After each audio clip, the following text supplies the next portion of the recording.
Hello guys, Andrew here. Welcome back to Drew Tutorial. And in this video, I'm going to show you how to create a folder on DocuSign. To create a folder, click Agreement from the menu option. And on the left side, you will find the options to create folders. Now, if you're not seeing it, just simply click and show more.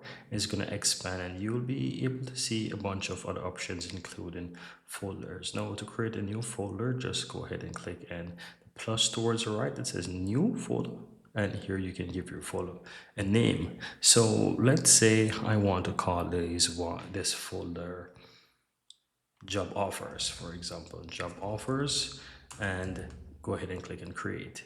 Now I can go ahead, no, I will have this new folder called job offers, and I will be able to move like any kind of job offers to that folder. Now if you're not seeing the folders, just click the folders and expand it, and you'll find those folders now under folders.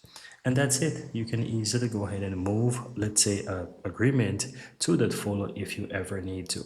Just simply click on the three dots towards the right. Here you have move, and you can now click the folder and move it. And that's it, guys. That's how to create folders on DocuSign.